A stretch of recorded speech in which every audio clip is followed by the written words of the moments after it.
That seems real. That feels right and true.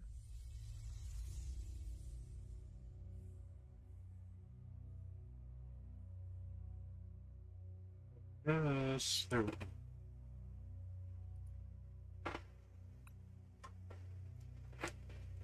Oh, yes, it works. Well, it was working, but it was not registering my mic.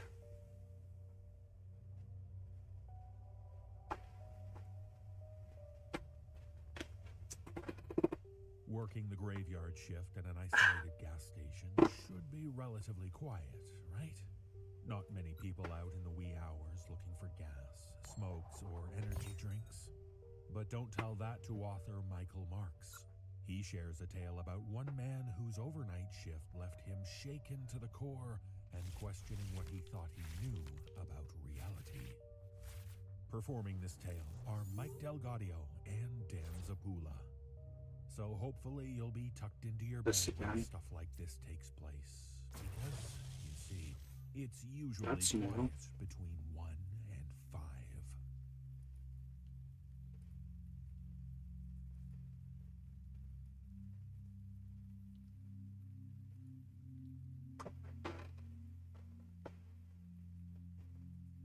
Oops. I just finished my tuna salad sandwich when the clock struck 1 a.m. Watching that hand tick over to the 1 was a sign I'd made it halfway through my shift, and the rest of the night was likely going to be a breeze. People almost never travel the road after 1 o'clock in the morning, so at most, I'd probably have 2 or 3 more people over the next 4 hours looking to get some gas. The hooker and vampire crowd rarely made their way out to my place of employment. Earl's gas and stop in the middle of bumfuck nowhere, which was fine with me. I snagged a pack of Reds from the cigarette rack behind me and tossed a 5 and a couple of quarters in the register to cover the cost. Then walked out the front door and stepped outside. The cool night air hit me and sent a chill up my spine to the base of my neck. Just above me, the neon sign hummed, interrupted only by the occasional pop. I looked up at it while it cast its dim red and blue glow down on my face. Earl's gas and stuff. The O and the 2 apostrophes were long dead. Well, at least as long as I'd been there, which at that point was pushing somewhere around 3 years. Fix your fucking sign, Earl. You lazy old bastard. I mumbled to myself with a laugh as I held a cigarette between my lips. Oh, that would have been nice. Never gonna fix that sign, though. Earl never fixed anything. There was a shelf inside that if you bumped it just right, would come crashing down. Probably would have only taken a couple of screws to fix it, and Earl just refused. Store's fine. He said in a crotchety old man voice. You act like it's fallen apart or something. His tone was clearly more accusatory with the second part of his statement. I'll fix it, I'd say, only to be dismissed with a wave of the hand and a grumble about liability insurance. The shelf instead remained stocked with paper goods to avoid any potential breakage, and I eventually gave up the argument. I was only 3 puffs into my cigarette when a dark red Honda came rolling up the road and pulled into the station. The car was coated with a layer of dirt that shone prominently underneath the harsh fluorescence that hung above the pumps. I couldn't see the driver through the windows, the light simply reflecting the world around the car rather than giving me a glimpse inside. I don't know what Arc-90X does. Idling there for a few moments, the buzz of the light and the sound of the But all I know is I definitely need to get some more crushing hammers in, like now. I see stilted movements from inside the car, but was unable to make out any defined shapes. Suddenly, the engine shut off. After a few moments of silence, I heard muffled shouting, and the car rocked back and forth for a few moments. I threw my cigarette down, ready to go check on what was happening. The feeling of unease replaced by this works as well. real anxiety. As soon as I took my first step away from the front of the store, though, the driver's side door swung open and a man stepped out into the light. He was probably in his early 40s. His hair was thinning on top of his head and stubble framed his wide-cheeked face. He was wearing a striped button-down shirt with short sleeves and a black tie dangling loosely from his neck. His sunken eyes caught mine, and he froze for a second, suddenly becoming aware that I'd been standing there the whole time. "Hey, you all right, man?" I took another step forward as I spoke. The man looked truly disheveled, and as he walked around the front of the car, this became even more apparent. His clothes were caked with dried mud that flecked off his khaki pants as he walked past the pumps and in my direction. I'm fine. He spoke in a low and timid voice. We do that. He avoided My my next eyes as he attack will walked be a past me 3 into prize the card. store. I noticed even more dried mud on the back of his shirt and his skin. There were little rips in his clothes, and I could see scratches on his arms. One of his hands looked as if it had a makeshift cloth bandage. Just a piece of torn shirt wrapped around the palm. That is unless he gets 2 hits. It looked... Which I hope he does not get 2 hits on me. Hell, it looked as if he had just fallen down a rather steep hill and... One is even debatable. Every rock on his way to the bottom. Sparing one last glance back at his car, I followed him into the store. As I walked over to my spot behind the counter, the man weaved his way to the coolers in the back and pulled out a bottle. Let's go! He cracked it open and drank the whole Oh, thing. that's perfect. He took out 2 more and walked back up to the counter. Spilled water Oh. still dribbling from his chin.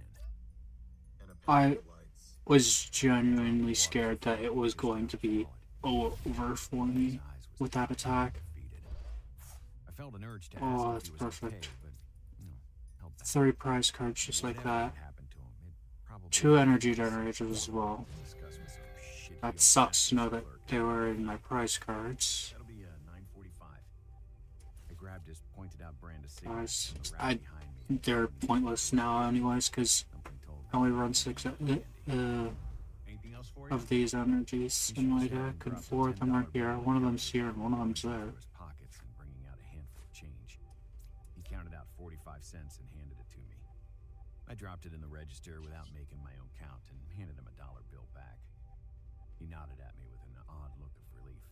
I think we go... And gathered up his cigarettes and the bottles of water. Before I could even thank him, he was walking towards the door. Retreat, do this. Already seemingly a few Frenzy, steps ahead game of me, over. dragging him along. I expected to hear the doorbell as the man headed back out of his car, but instead he stopped just And the outside the door- door and looked back at me. Yeah, that's game over. Stared at me for a few seconds. Even if I still had 1 prize card left, Guilt? that would have been game over, because I would have only had 200 damage done to me. Can I, help you with something else, man? My hand went to the mini bat that Earl kept just below the counter. Just in case. No, just He stuck the cigarettes in his pocket and used his now free hand to wipe his brow. He looked exhausted and scared, not threatening. be careful working out here at night. Okay, kid? Okay. Yeah, you got it, buddy. I wasn't sure what else to say. The whole situation was starting to get under my skin, and honestly, I just wanted him out the door. Yeah. He spoke to the night as he turned towards the door and opened it. I watched him every step as he got to his car and got in. I saw the spark of a lighter for a second, and then the engine started. I waited for what felt like an eternity for him to pull away from me. Ew, I don't want to shut down OBS. I was trying to figure out what the hell my Looking at mouse him went to. behind the reflection of his windshield, just staring. I couldn't see his eyes, but I knew. When he finally drove off and vanished down the road, I realized I'd been holding my breath and gripping the bat with white knuckles. I let out a huge sigh of relief and forced a laugh, even though the general unease of the guy's presence had yet to leave me. I dropped my ass on the little stool behind the counter and put my face in my hands.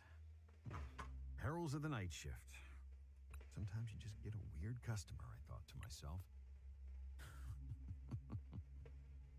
At least it'll be a nice little anecdote for my friends later, I laughed into my palms and shook it off.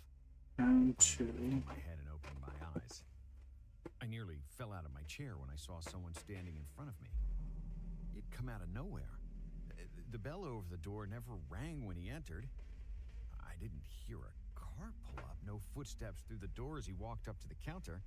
Not even that itching feeling of presence when someone is close to you. He It was like a ghost. The way he looked certainly didn't help in dampening the shock either. He was tall, well over 6 feet if I had to guess. He stood with his head bent down towards me and his hands flat on the counter. There was not a single hair on his head or face, not even eyebrows. I could see the fluorescent lights reflect off his cue ball-like skull. His skin was pale, veiny, just on the verge of looking translucent. It looked as if you stuck him under a black light, he would glow. This isn't really the best start, personally. Something told me that But I'll take it, I guess. Well taken care of dress shoes with a mirror shine that equaled that of his head. The strangest aspect was the expression he wore on his face.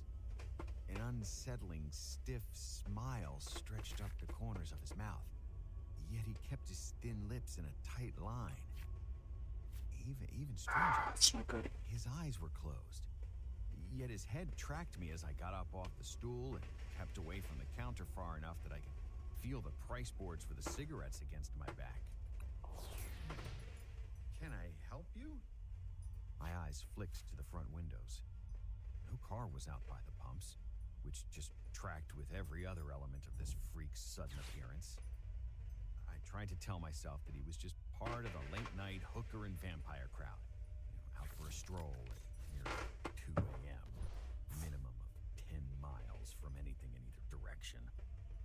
He tapped his fingers against the counter and slowly turned his face towards the pumps before slowly turning back towards me, as if he was looking at me through his eyelids. He raised a hand from the counter and pointed down before slowly shaking his head no. Listen, man. Energy. Want anything? I'm gonna have to ask you to leave. I didn't sound brave even to myself, let alone to anyone else. He pressed his pointed finger against the counter and again shook his head no. My eyes moved below to where he was pointing and saw the mini-bat. Is this guy warning me not to go for that mini-bat? How? What the fuck? The realization swirled in my head as I attempted to swallow my heart back down into my body after a sudden jump to my throat. He cocked his head to the side and his smile went crooked for a moment before he turned his back to me. I saw his hand go up towards his face and heard something like a hiss of air preceding a wet crunching sound. I stepped forward to grab the mini-bat. His other hand shot up from his side and his finger wagged back and forth as if to say, tisk, tisk. Another wet crunch came, followed by what sounded like spitting and laughter at the same time. The man quieted himself and turned back towards me. That same oddly stretched smile was on his face, but blood leaked out of his closed what? eye. He held up the hand he had to his There we go. face, and the tip of the finger he'd previously pointed down at the mini-bat, the tip of his finger was now missing. Blood streaked down over his hand and down the sleeve of his turtleneck. I shrunk back at the disgusting sight as he aggressively knocked everything from the countertop onto the floor. The look on his face, it never changed though, even as various knickknacks scattered across the floor and the register spilled cash and change out at his feet. He ran his still intact hand over the clean white countertop and nodded yes. Not to me, but to himself. Satisfaction with a job well done. I knew what he was about to do. All I could do was watch in curious and horrified silence, frozen with my back against the cigarettes. It's here. The word scrawled crudely by the mutilated finger, more quickly followed by, he took it from us. The man raised his intact hand again for another tisk-tisk gesture to signify that taking it from them was probably not a good idea. His left eye flicked wildly behind his bleeding eye socket. It looked as if it were pulsing. I don't even know who you're... I jumped in, attempting to defend myself before I even knew what the fuck was going on. It was a pointless effort. The man held up the intact finger once there we again go. and put it to his lips. That Get rid of one of you. ever-changing. somehow I could still hear him shush me. The man We do lowered his this. and his lips began We to do move, this. revealing that there Pray was it works. something in his mouth. Dang it. Something large that appeared to be the cause of his silence. His eyelids opened as well, slowly revealing dark voids beneath. My eyes went to my mini-bat again, but there was a wonder if it would even do any good. Something that looked like a Oh. tongue quickly shot from the inside of the darkness of his left eye socket and cleaned the blood from around it. An involuntary reaction struck me, causing me to attempt to climb away on the cigarette display for a second out of pure revulsion. A feeling that would wash over me increasingly in the coming moments. His mouth opened fully, revealing what was inside. A single massive eye flicked back and forth between the thin lips, and his eyelids curled upwards in smiles, revealing small rows of pointy teeth. Individual tongues licked from around the eye mouths, like a normal person would lick their lips. Confusion and horror froze me in place as I watched the body of the thing in front of me twist and contort. I managed to unglue myself from my spot long enough to make an attempt for my weapon, while it was distracted with whatever the hell it was doing. The hand, missing a finger, darted over the counter and grabbed the small bat before I could reach it, its arm bending in odd ways and making a horrible breaking and cracking noises as if defying its own design. It swung the bat once in front of me and then threw it across the store. I could hear one of the glass cooler doors shatter. The eye in the mouth fixated on me as I stepped back and watched the rest of its transformation in horror, too scared of how quick it had been to even try to make a move. It turned its back to me, 350. bent its spine and neck, causing its head to fall lazily backwards like the neck had been stabbed. Its arms bent oddly, the fingers twisting and the shoulders rotating so the elbows, bending the wrong way, became more like the right way. Its remaining fingers found purchase on the counter. A split began to form at the top of its head, the top now facing down towards the counter. A thick, soupy liquid with the dark red color of blood began to leak out. The mouths laughed as the crack got longer and wider, splitting them apart and stopping just short of the smiling eye. White points began to jut out from the edges of the seam like small teeth, and a large tongue lolled out, slapping itself against the counter as the two small mouths alternated between hisses and giggles. It lurched forward and scrambled over the counter, its legs seeming to come ahead of its arms. Out of instinct, I dodged out of the way of the horror now coming at me, and it smashed full force into the display of cigarettes, sending unopened packs sprawling across the floor. As it scrambled to get back into its odd crab walk position, I darted forward and leapt over the counter to make for the door. It managed to turn just in time to catch my foot with its mangled hand and trip me. I slammed down on the other side of the counter, smashing my shoulder on the floor. As I attempted to recover myself, the thing crawled over the counter, getting between I'm me so and the door, confused. blocking my route for escape. I slid backwards on my ass down one of the aisles and towards the coolers in the back, hoping I could find that mini-bat. I worried that if I took the Why time would to get to they my not thing, get I'd rid push of forward again. the one that has a lot? Oh. It stalked me. A giant cyclopean eye mouth thing watching me intensely. The tiny, cruel mouth-like eyes chattering. That would explain why they were doing that instead. Flailing back and forth from the center of its face. Okay, no, they played that smart. GG's to them.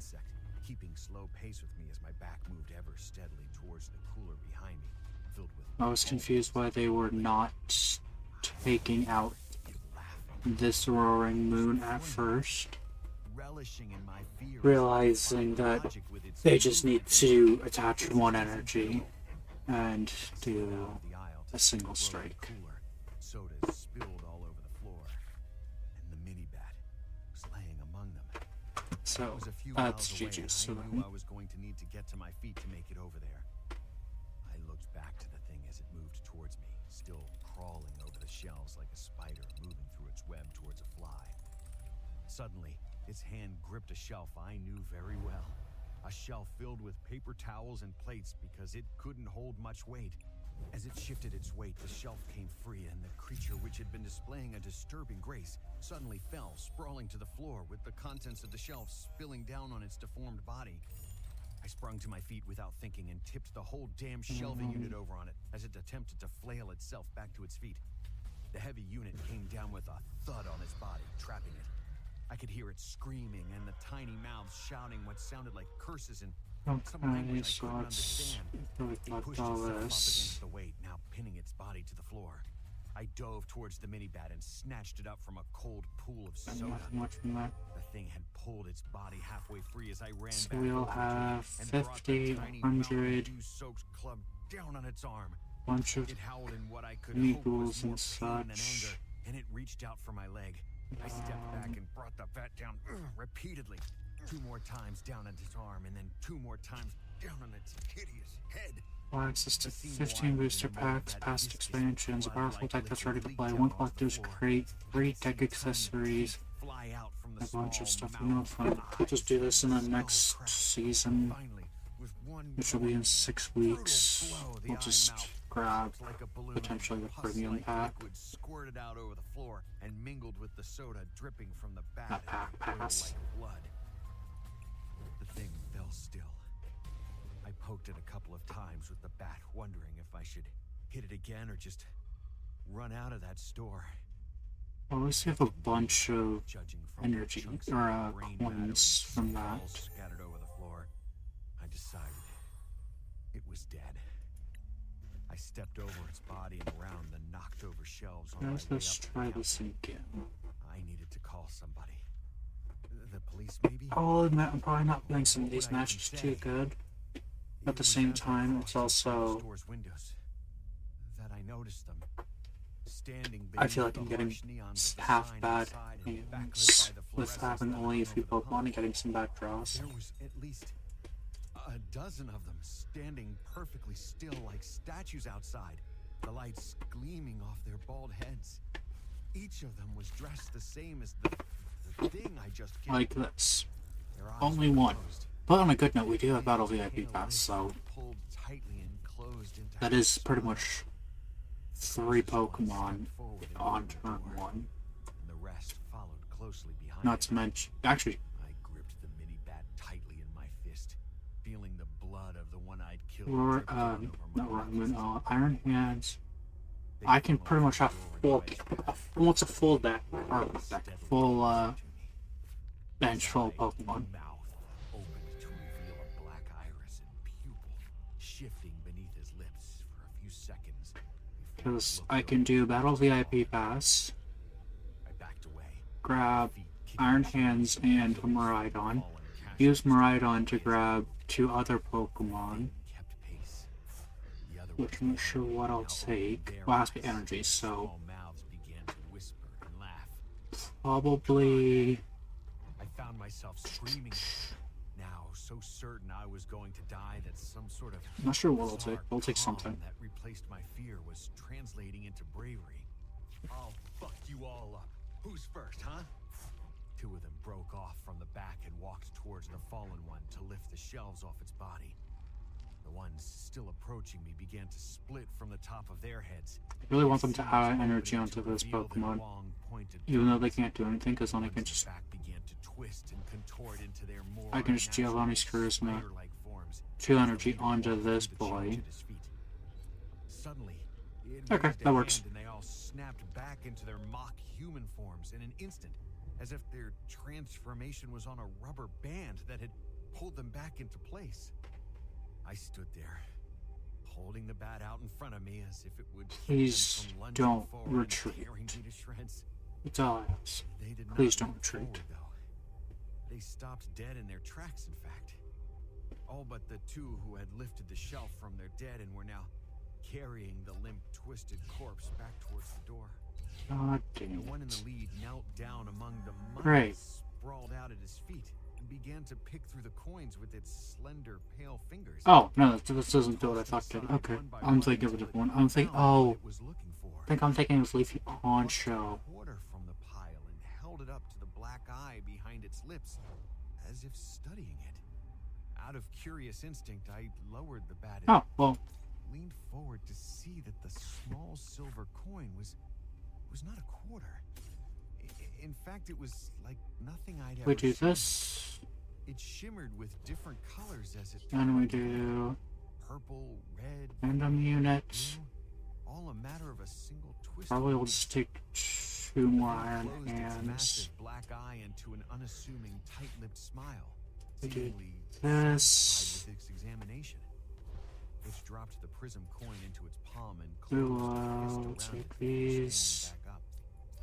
The others touch behind them it here, shuffled out the door behind, and all I could do was do stand there, this. puzzled as to what the Giovanni's charisma. The others We do left the that. door when the leader turned its back to me and walked over, And we will enter. pointing down towards what the first one had written here. It's here. He took it from us. It clicked into my mind. That's fairly decent to do. I hadn't even bothered to count it. I just dropped it in the register without looking at it. Whatever he'd stolen from these things, he'd given to me. And to throw him off his trail, to hide it, just to fuck with me? It really didn't matter. They had found what they were looking for. It pointed its other finger towards the mess from where I'd killed the first one that arrived. And I could see it shake its head yes. By retreating into the, It set the coin on the table this for a thing. moment, and without turning to face me, it gave a slow, soft round of applause. The fucking thing was clapping for me because I'd killed one of its kind.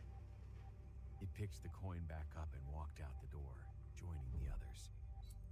I stood there confused and terrified as I watched the bald, twisted creatures walk out past the edge of the gas station and into the darkness.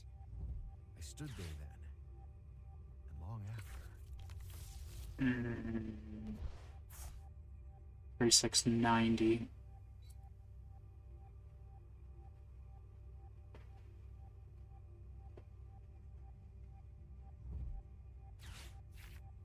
Of freaking course.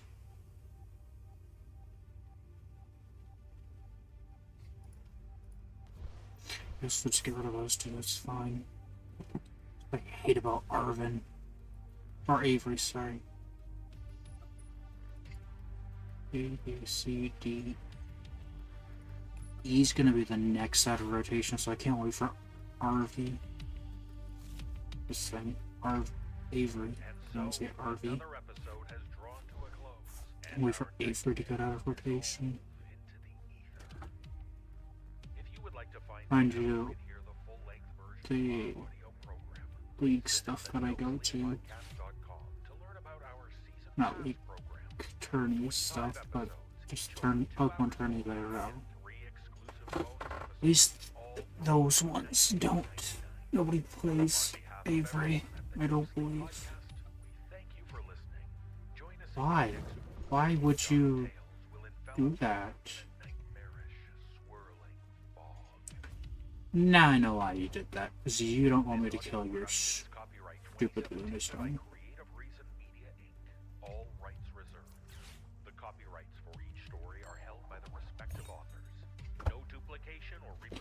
I was really hoping that was gonna work.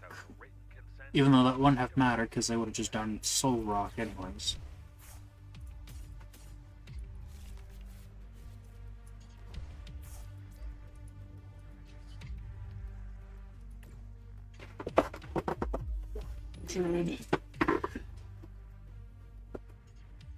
Mind you, I could just... No.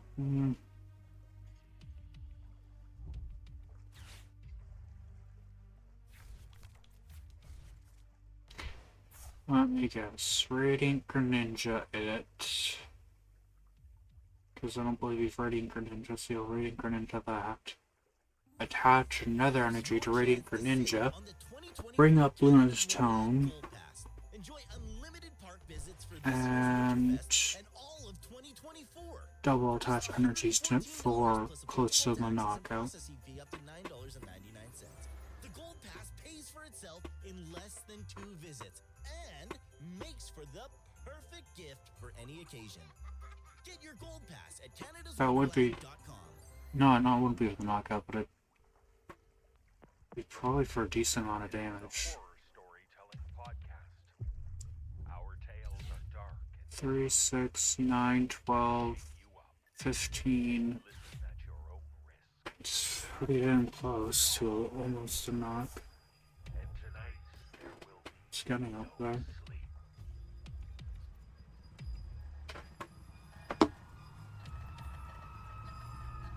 Brace yourself for the No Sleep Podcast.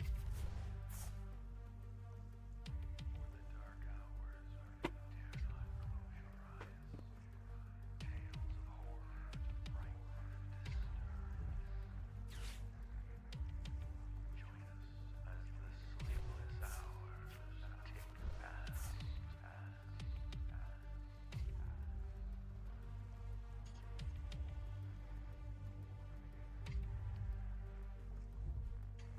Sorry about that.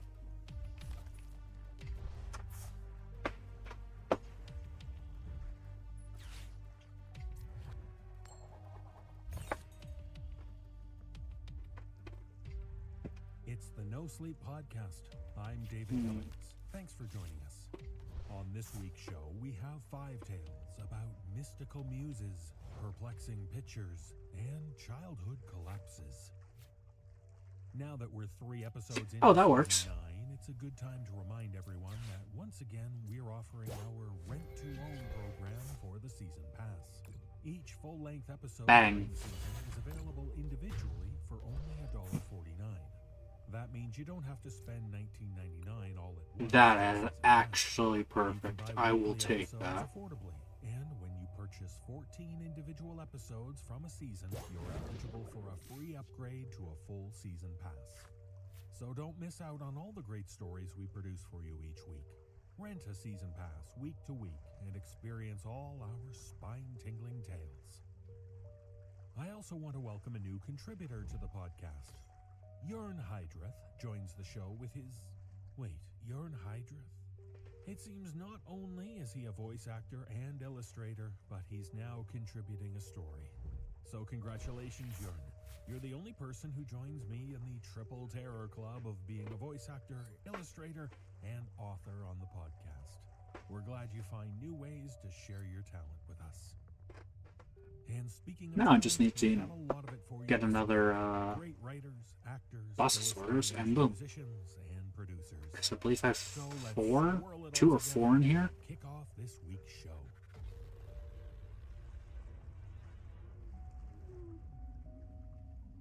In our first tale, we meet a family with young brothers. Brothers who naturally like to pick No, up why would you do such a thing? And as author Manon Lysette informs us, even the simple childhood game of using their hands to make shadow creatures on the walls at night can lead to torment. No, why would you do this? Are Jeff Clement, Matthew Bradford, and Ellie Hirschman. So turn on one light in the dark and see how good you are at making shadow puppets.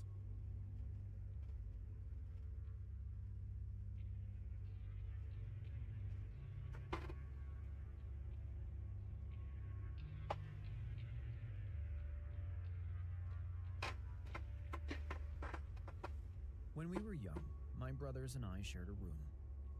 Those two were great at making shadow puppets come to life. Tyler could make a soaring hawk and John a fearsome wolf. Me, I was never able What are you to gonna make bring up, anything buddy? that looked remotely like something. Yeah. Before you start harking on me and telling me how easy it is, and how I should have at least been able to make a bunny, keep in mind that John can't snap his fingers. So I'm not the only failure in the family. My brothers never made me feel bad about my shortcomings, but I felt a little sad all the same. 3, 6, I watched 9, as they told 12. stories with their shadow puppets and wait to join in on 15. the shadow tag we'd play until 18, about dusk. 21. Everything changed the day we moved to a One more and it will be Our dead. bedroom was mine It's being the not smallest, good. since I was the youngest, and our nightly games came to an end. I'd practiced making shadow puppets on my own in the hopes that I would eventually learn and impress my brothers. But no matter how hard I tried, I never really got any better. One I'll just do night, this I and stayed take awake, for price back. practicing later than usual, knowing my brothers and I were going to have a weekend sleepover. I was Bruh. exhausted, my head bobbing, That's my useless eyelids for me. drooping. But something suddenly snapped me awake. A shadow. Yeah, the bosses are only really good in the first minute of the game. And by minute, I mean literal second. It was an upright, large When it's your first oval turn. with 8 little tentacles wiggling out from the top. Okay, well, this I is managed to interesting. mimic it by bringing my hands together and crisscrossing my fingers. The shape bloomed like a flower, opening wide and then snapping shut. 3, 6, 9, It kind of 12, reminded me of a 15, Venus 18. flytrap. Thinking it was one of my 21. brothers hiding under my bed, I called out, 24. "Tyler? If he can get one more out. John? Still nothing. Not funny, guys. The shape opened Oh no, and because it does closed. 30 base. I pulled That's my blanket over my right. neck and slowly pushed myself to the edge of the bed. Even though I'm I risking it. anticipated I'd find one of my Well, actually, I can brothers still take it out hiding anyway, and so. about at me.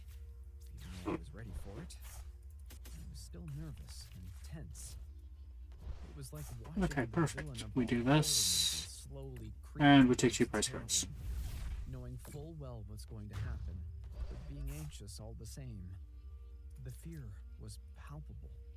I could feel my heart Run in dark throbbing energy. like a trout out of water. I took a deep breath, braced myself. Dark energy attached to that. We get also the electric energy into that. The robot toy I'd And that'll be thrown at that all set in a sense. I tilted my head back up and looked at the wall. The shadow puppet was And still game match. snapping its maw open and shut over and over again. Then, suddenly, it darted closer to my shadow, I think. and I quickly pulled my torso back onto the mattress, turned off the light, and hid under my blanket until I passed out. Come morning, I dismissed it as being a bad dream. That night, I showed off the cool Venus flytrap shadow puppet I learned to make thanks to that nightmare. What the heck is that supposed to be? Lame. Ugh, the L word? They weren't pulling any punches. I couldn't have felt any more uncool if I was forced to go to school with suspenders and braces. Still reeling from the soul-crushing roast I received at the sleepover, I spent the rest of the week trying to perfect my craft. But Oh I fell no. asleep before I had much time to practice. I'm screwed. I can't do A anything. flashlight woke me up. I opened my eyes and saw its flickering halo on the wall, but didn't find it on my bed. It had somehow fallen on the ground without waking me up. A weird shadow was slowly inching from one side of the illuminated circle to the other.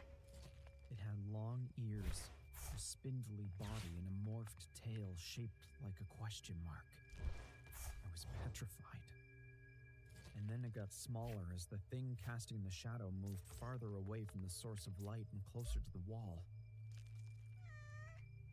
My cat came into view and stared at me as though trying to say, "What the heck's your problem, Nice. man?"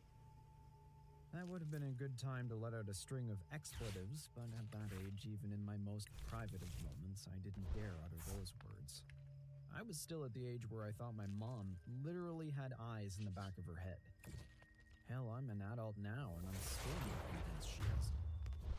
My cat disappeared from view, but I could tell where she Even though I was only get using one, her it's perfectly shadow. fine still, She because started next turn it will be darting back over. and forth and pouncing on nothing in that way cats tend to do for no good reason. Since she seemed to want to play, I stretched my hand out over the side of the bed and wiggled my fingers, unsure whether she'd go directly for them or for their long shadow on the wall. And She seemed even torn if between the two. Iron Hand says get knocked out, spring up on the moon, throw an energy onto it, boom. And at others nuzzling my fingertips. I stopped moving when I saw the Venus flytrap-like shadow emerging. At that point, my cat was at a view again. Her shadow showed her standing sideways, looking at the new shadow curiously. I heard her hiss and saw the hairs on her body rise like a mohawk. In one fell swoop, the Venus flytrap opened, darted towards her shadow, and snapped shut halfway through. I jumped, let out a yelp, and looked over the side of the bed. I wish I hadn't. I could have spared myself a lot of hurt if I just closed my eyes right then and there and pretended I hadn't seen anything. Instead, I have a mental image of it now. An image I'll never be able to wash away from my mind until the day I die. I should have known better when I saw only half of my cat's shadow being cast in the wall. But I looked anyways. I looked, and I saw her still twitching hind legs attached to the lower half of her body. Then I watched as the Venus flytrap bit down on what was left of her shadow. I attached to the wrong Pokemon. Disappeared. Nothing was casting that shadow. I was looking at the floor the whole time. There was nothing there. I threw my blanket over the flashlight and cried myself to sleep. And It took my parents about a week before they told us our cat had gone missing. I didn't. I'll do 440 damage just like that. I might have been a stupid kid who couldn't even make a proper shadow puppet, but I knew better than to say something about it. They'd think I was nuts or tell me I was dreaming. We put up posters and went through the stages of grief. Tyler was angry at first. John refused to believe she was gone. As for me, I just felt numb. The secret weighed on me, but the fear of telling and the fear of the shadow in my room weighed even heavier. I slept in complete darkness. No night lights, no hallway lights, no half-open blinds. I was terrified of the shadows. The only place that was safe from the shadows was in darkness, because the only thing that can cast a shadow is light. This went on for about a month, before we had our next sleepover. Please don't tell me that I could have easily just gotten that It was battle late, pass and now. the three of us were wide awake from the plethora of Halloween candy we'd snuck out of the kitchen. 90% sure I could have just gotten that extra I was battle afraid pass. from the moment Like 15 Tyler levels in the turned on battle flashlight pass. and proposed we make shadow puppets. No, Well, I want to sleep. as it What is. are you, 5? Come on, let's play. John kicked me in the shin. I don't want to. Lame. Leave him alone. His voice softened as he addressed me. If you want to sleep, then sleep. We're playing. I closed my eyes tight and turned away, trying to ignore them as Tyler's hawk and John's wolf flew around the room. They were laughing and making their shadow puppets play fight, Nice. and then they suddenly stopped. Don't do that. It's not me. David, stop. It's not funny. What? I was confused. I could tell they were upset, but I didn't know why. At least, not until I saw the feline shadow casually trotting from one flashlight's halo to the other. It pounced at Tyler's hawk and pawed at John's wolf, just like our cat used to. I felt my stomach drop and bounce back, like my guts were made of bungee cord. I tried to tell them I wasn't projecting it. I tried to remind them I sucked at shadow puppets, but they kept shouting at me to stop and getting more and more upset until they finally turned off their flashlights. Not funny. I'm going to sleep. I remember the way they looked at me the next morning. Their eyes were so full of animosity that I felt like a nerd trying to sit at the cool kids' table. I think my mom talked to them later, because they eventually stopped treating me like a leper and slowly started including me in their games again. They never played with shadow puppets again, though. At least not with me. We grew up, like people tend to do. John moved away. Our parents sold their house to Tyler so they could move into a smaller place. Tyler got married and had kids, and I became that weird person with 3 cats and no social life. A few weeks ago, Tyler's wife called in a panic and asked if I'd seen him. Long story short, Good he'd gone missing without a trace. Sure, their marriage had been on the rocks for a few years, but I knew Tyler well enough to know he wouldn't leave his family. I drove over to their house, to my old house, and tried to help as much as I could. I think I just searched dark energy attached to roaring moon, Saw his youngest or daughter. I don't. I knew what happened. I recognized the numb look in her eyes as my sister-in-law grimly welcomed me in. I was slept on my hoping niece's to room that night with a flashlight tucked under my armpit. Do just to something be with that sure. match, but it is While what the it is. kiddos slept with their mother. Free ones are free Once ones. everyone was But, asleep and the house was quiet, mm, I flicked the flashlight on and waited. I found the Venus flytrap in a corner. A hawk flew across the ceiling, and my cat came running after it in an eternal game of shadow tag. his brother got taken by the fly trap.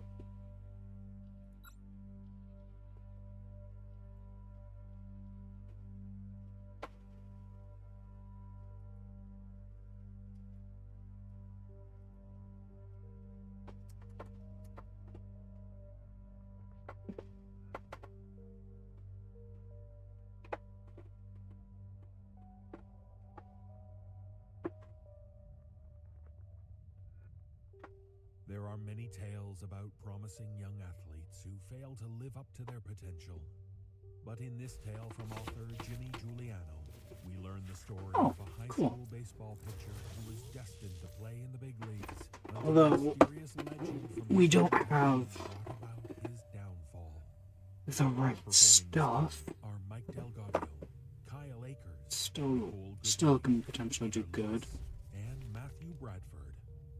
So listen to Because the we can facts tandem unit and decide for into yourself what caused the nightmare another rise few of Pokemon, Alex Drew. depending on what our mulligan is. Our mulligan's an energy switch. Okay, that can work.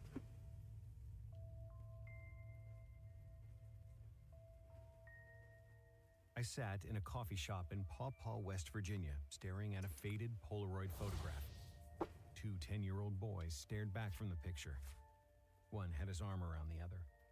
They both wore baseball gloves and sported toothy grins. But I wasn't So, supposed we to be energy looking search at dark them. energy attached to roaring I was moon. supposed to be looking for Tandem a unit smudge into from Iron the Hands and maybe third-floor something window else I don't know across in the fully what distance. yet. Could be another Maridine, could be another Iron Hands, maybe to 2 Iron Hands. He was one of the boys in the picture. Earthen Vessel, the energy retrieval to get 2 electric energy. Miller I was now in his think 40s, had a bit of a paunch, and when he spoke about baseball, his words drift with something of a wistful reverence. This conversation we do was this, a little darker. His finger touched upon that window in the do picture. this, You don't see her? we take these He 2, still didn't. Miller sighed. He was frustrated. do He was this, too kind to actually tell me that. take 2 of Slipped the these, photograph back into a manila folder. do this, When talking with Paul Miller, the Do conversation that. always veered back towards baseball. It caught me off guard every time, but it shouldn't have. Baseball was Miller's first love, his do true this. love. And even though baseball was tied directly into Miller's heartbreak and his friend's unimaginable horror, Miller always found his way back. Cubbies are looking good. Do this, I think. I wouldn't Maybe have just known what to turn. say. The nuances of baseball were lost on me. I It's never debating about appreciated switching the out, beauty, but it's one of the those. tension, or the anguish. I don't really want 30 damage done to Roaring Moon, because I probably would have switched out to Roaring Moon. Alex liked the Because within 1 to 2 turns, I could do That's a damn. either the either of the attacks. Alex Drew was the other boy in the picture. But then again, I could have switched to Happy-go-lucky this. 10-year-old kid who eventually got wrapped up in that unimaginable horror. Miller had an interesting Random way of talking units. about Drew. It was always heavy, weighted down, perpetually I think we just past take tense, like he was Raikou, delivering a eulogy at Drew's funeral. because that will leave you more space for another Roaring Moon.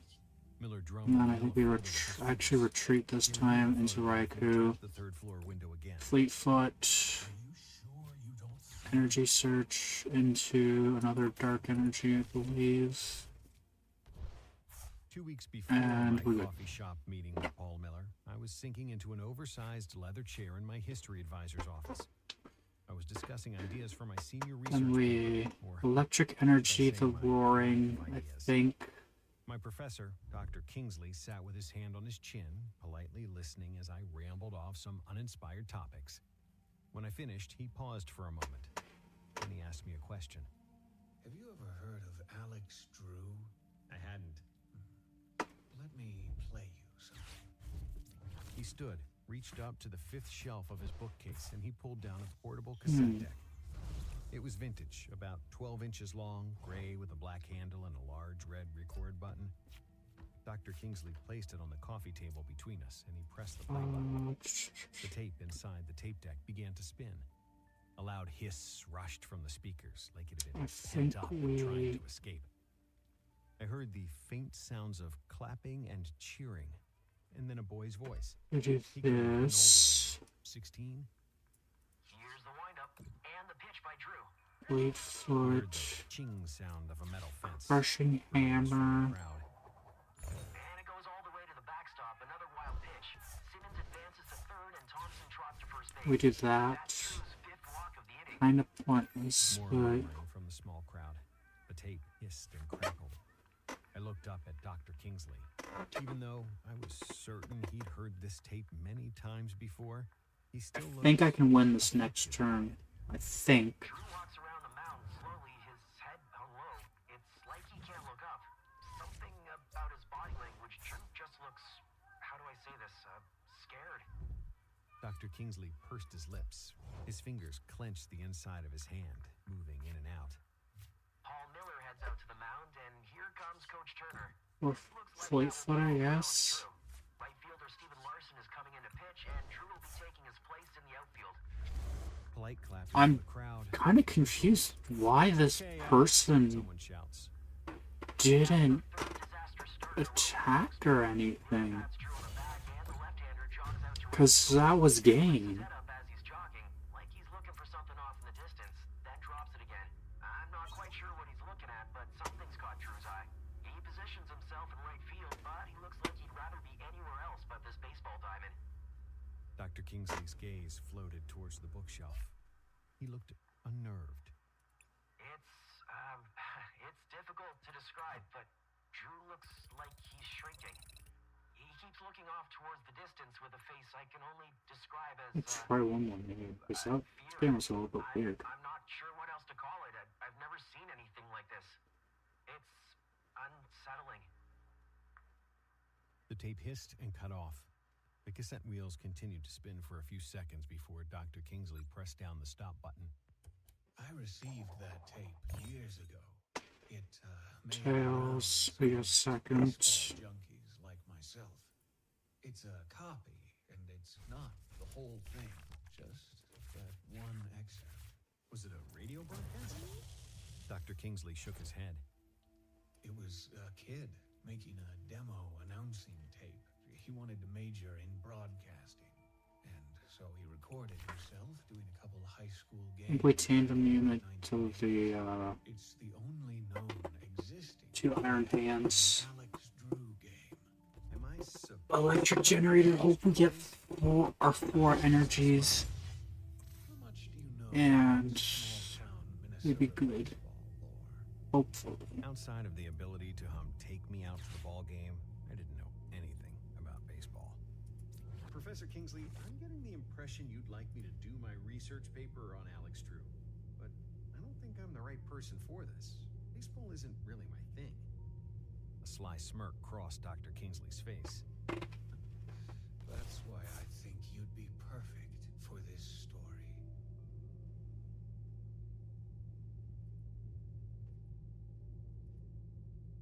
After agreeing to write my research paper on Drew, I quickly ran into an issue.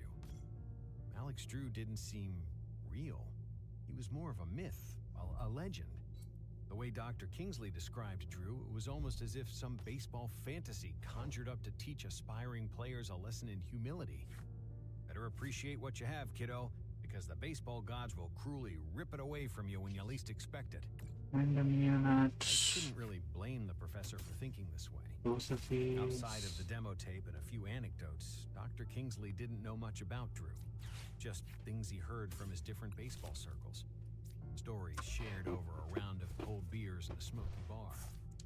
According to Kingsley, Drew was a Do another- flame-throwing high school left-handed And pitcher who we had either punched to don't the have base them or and seemingly somehow to the earth. all 5 my electric energies are in my energy. Right here. That broke Drew, or was it something else? Baseball can break the best of us, but to this day, the real story of Alex Drew has never been told. And that's why you'd be perfect for this story. You'd bring a different perspective, a non-romanticized baseball perspective. Maybe that's what this story needs. I asked Kingsley what he meant about baseball breaking you. I'm not sure that I can explain it. Baseball is so pure and beautiful, but it can destroy you. You play your whole life, and then one day, it's gone. The whole feel for the game just vanishes. That's what makes baseball so beautiful. It's fleeting for all of us. He paused and smiled to himself. I wonder if Drew can still throw the heater. Internet searches turned up few scattered pieces of information about Alex Drew. My cursory research only confirmed what Professor Kingsley told me. Drew was a pitching phenom at Williams Harbor High School in northern Minnesota in 1988, and then he fell apart. A prep sports writer at the time called it a nightmarish collapse. He shouldn't have written that. I'm not sure how that made it past the editors. We were kids, for God's sake. You don't write about kids like that. Nightmarish collapse is putting it mildly. No. Well, What actually, no, happened it to doesn't Drew was matter. Something far worse. I don't think nightmare does it justice.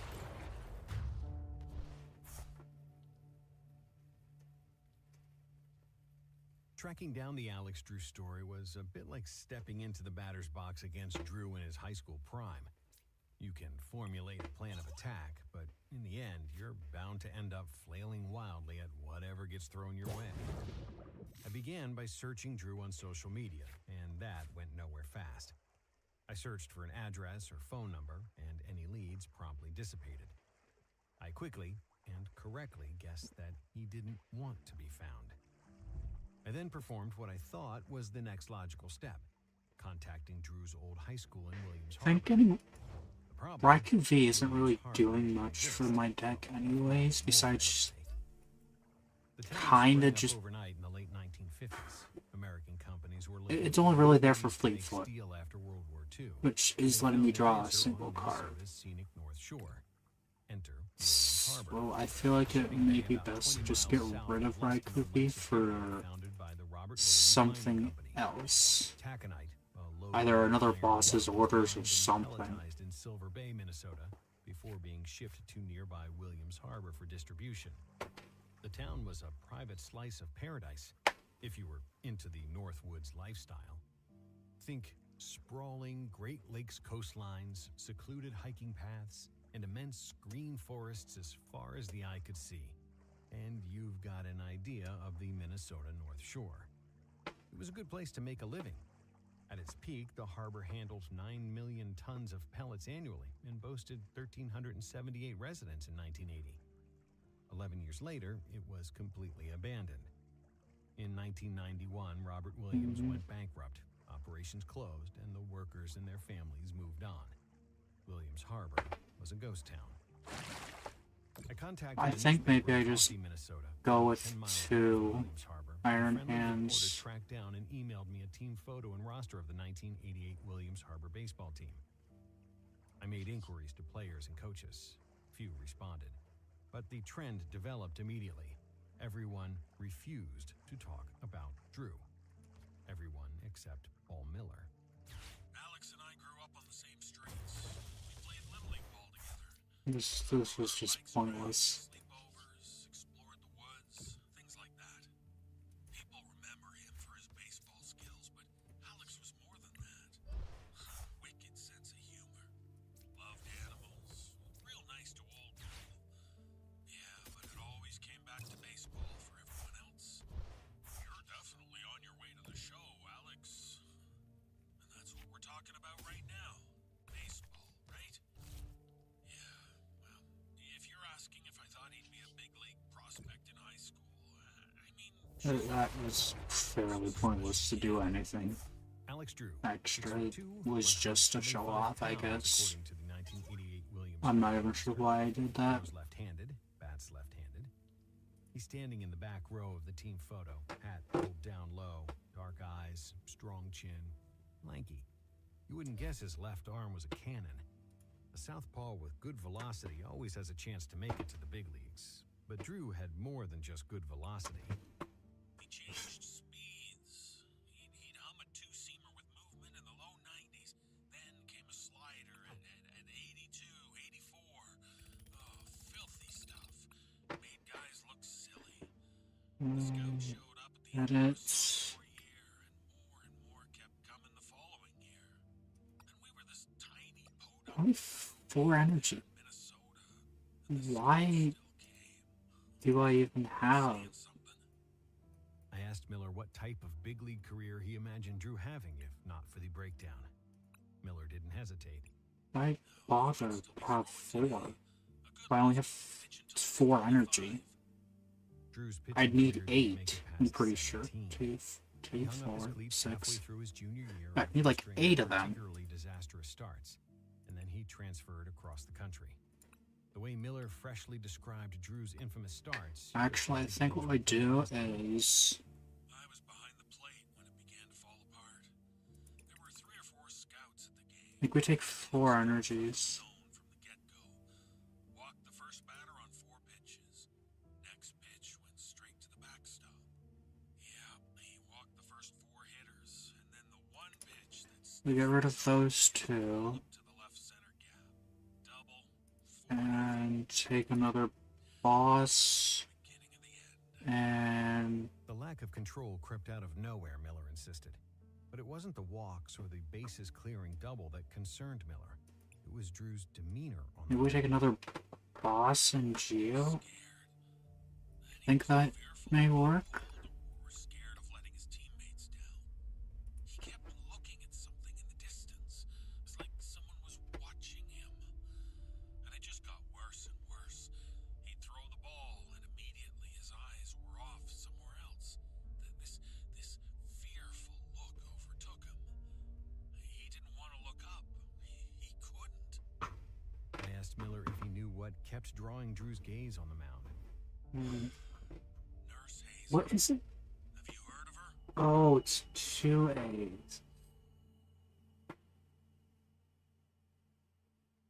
Nurse Hazel was a bit easier to track down. Well, the legend of Nurse Hazel, that is. Oh She was one no, of the first Dynamotor is original also Williams going Harbor to residents in be the late 1950s, and she worked in at the the local E's. hospital. Soon after Hazel arrived, kids started dying at an inordinate rate. Healthy kids. Kids coming in for routine procedures were falling ill and perishing on her watch.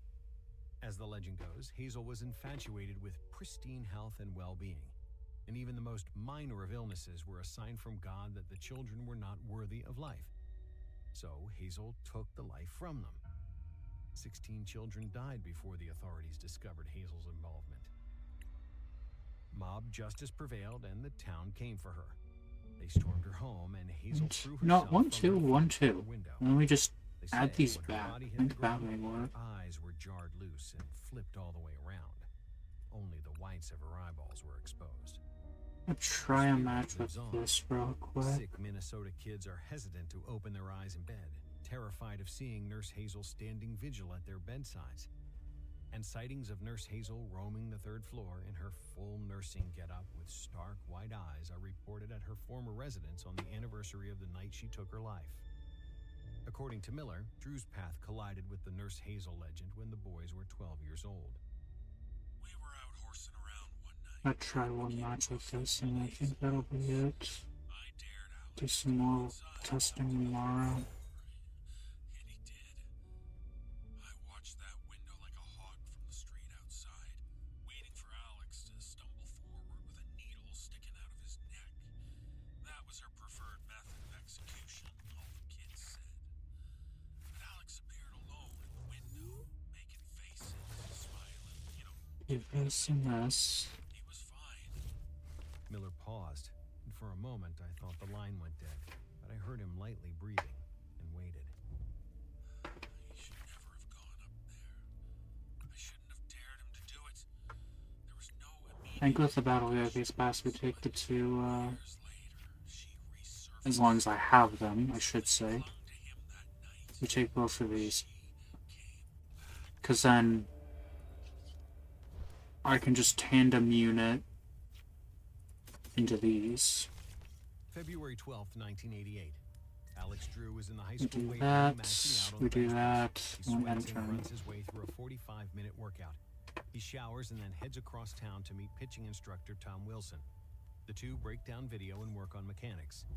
Drew gets home at 9 p.m., fuels up on dinner, and hits the books until midnight. He's up at 5. Laps in the swimming pool beckon. I've never seen a more dedicated student athlete, Williams says.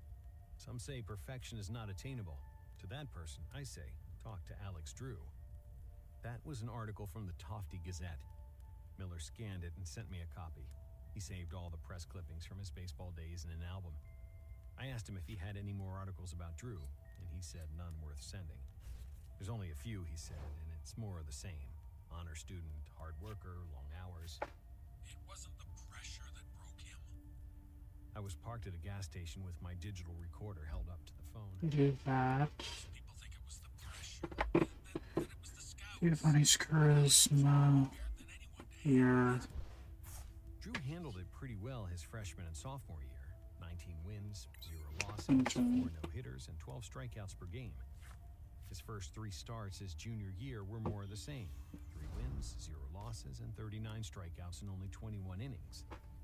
But then, something happened. Walks, wild pitches, extra base hits, sightings of her. She was following him. She was in the stands, then up on a hill, just silently watching Alex pitch. After Alex's second bad game, he asked me, "Did you see her?"